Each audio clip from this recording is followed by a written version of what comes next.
ساقی نامہ علامہ اقبال کی سب سے مشہور طویل نظموں میں سے ایک ہے۔ یہ نظم ان کی کتاب بال جبریل میں شائع ہوئی۔ نظم کا مرکزی موضوع کہ مسلمانوں کو جھنجھوڑا ہے انہوں نے۔ اس نظم میں ساقی سے بالعموم ان کی مراد رب العزت اللہ تعالیٰ ہیں، اور بند 3 میں یہ کلیئر ہو جائے گا۔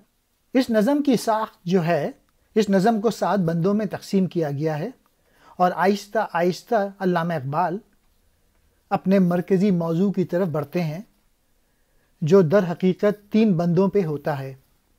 ہر بند میں 12 اشعار ہیں۔ پہلے مصرعے میں اقبال نے ایک نئے عالمی نظام کی آمد پر فطرت کے مسرت کو بیان کیا ہے، البتہ مسرت کی وجہ نہیں بتائی۔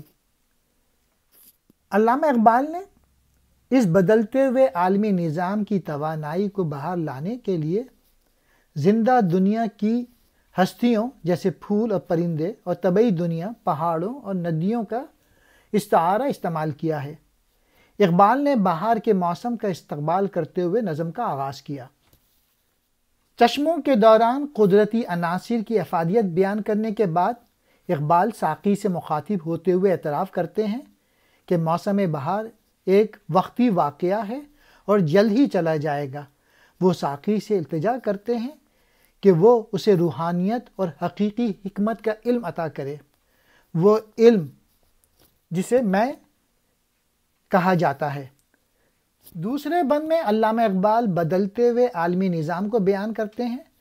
وہ تسلیم کرتے ہیں کہ سیاسی، فلسفیانہ اور سائنسی طور پہ ترقی یافتہ یورپ میں سیاسی ڈھانچہ کس طرح بادشاہت سے جمہوریت کی طرف بڑھ رہا ہے، اور کس طرح سرمایہ داری نظام کو چیلنج کیا جا رہا ہے۔ علامہ اقبال اشارہ کرتے ہیں کہ کس طرح ہندوستان اور چین جیسے ممالک ایک قوم کے طور پہ ابھر رہے ہیں جو اپنے سماجی ڈھانچے کو تیار کر رہے ہیں۔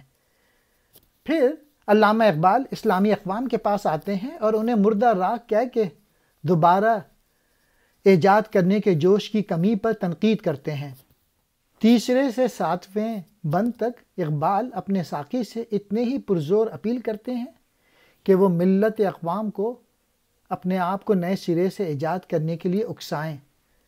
اگرچہ اقبال ہندوستانی ملت کے لوگوں کا حوالہ دیتے ہیں، علامہ اقبال خود ہی کا تصور پیش کرتے ہیں اور ترغیب دیتے ہیں کہ اپنی صلاحیتیں بڑھاؤ۔ بہترین روٹی وہ روٹی ہے جو عزت نفس سے کمائی جائے، اور خودی کی قیمت پر کمائی جانے والی روٹی زہر ہے۔